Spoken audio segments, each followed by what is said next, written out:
എന്താ രസം കാണാൻ മാത്രമല്ല കേട്ടോ, ഈ രസം കുടിക്കാനും ബഹുരസമാണ്. അപ്പോൾ നമുക്കതൊന്ന് ഉണ്ടാക്കിയെടുക്കാം. അതിനായിട്ട് കുറച്ച് വെളുത്തുള്ളി, അധികം വെളുത്തുള്ളി എടുത്തിട്ടുണ്ട് കേട്ടോ. അത് നന്നായിട്ടൊന്ന് ചതച്ചെടുക്കണം. ഒരു പാൻ ചൂടാകുമ്പോൾ 2 ടീസ്പൂൺ വെളിച്ചെണ്ണ ഒഴിച്ച് ചതച്ച് വെച്ച വെളുത്തുള്ളിയും പിന്നെ തക്കാളിയാണ് കേട്ടോ, കഷ്ണിച്ച് വെച്ച് തക്കാളിയും കൂടി ചേർത്ത് നല്ലപോലെ ഒന്ന് വഴറ്റി, ഒരു പച്ചമുളകും കുറച്ച് കറിവേപ്പിലയും കൂടി ചേർത്ത് നല്ലപോലെ ഒന്ന് വഴറ്റിയതിന് ശേഷം നമുക്ക് ആവശ്യമുള്ള വെള്ളം അതിനകത്തോട്ട് ഒഴിച്ചു കൊടുക്കണം. പിന്നെ ചെറിയ ജീരകം 1 ടീസ്പൂണും പിന്നെ 1 ടീസ്പൂൺ നല്ല കുരുമുളകും കൂടി ചേർത്ത് നല്ലപോലെ ഒന്ന് ചതച്ചെടുക്കണം കേട്ടോ.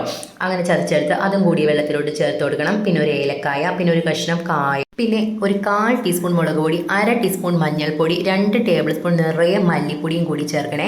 പിന്നെ നമുക്ക് ആവശ്യത്തിനുള്ള ഉപ്പും കൂടി ചേർത്ത്, പിന്നെ വാളൻപുളി ഒരു 10 മിനിറ്റ് ആയിട്ട് സോക്ക് ചെയ്ത് വെച്ചിട്ടുണ്ടായിരുന്നു. അത് നല്ലപോലെ തിരുമ്പി പിഴിഞ്ഞ് അതും കൂടി ചേർത്ത് നന്നായിട്ടൊന്ന് മിക്സ് ചെയ്ത് ഒരു 5 മിനിറ്റ് നല്ലപോലെ വെട്ടി തിളച്ചാൽ ഉടുപ്പി രസം തോൽക്കുന്ന അടിപൊളിയായിട്ടുള്ള ഒരു രസം ഇവിടെ തയ്യാറായിട്ടുണ്ട്. എല്ലാവരും ഇതേപോലെ ഒന്ന് ട്രൈ ചെയ്ത് നോക്കണം കേട്ടോ, തീർച്ചയായിട്ടും ഇഷ്ടപ്പെടും. അപ്പോൾ എൻ്റെ ചാനൽ ഇഷ്ടപ്പെടണമെങ്കിൽ എല്ലാവരും ഒന്ന് സബ്സ്ക്രൈബ് ചെയ്തേക്കണേ. ടാറ്റാ.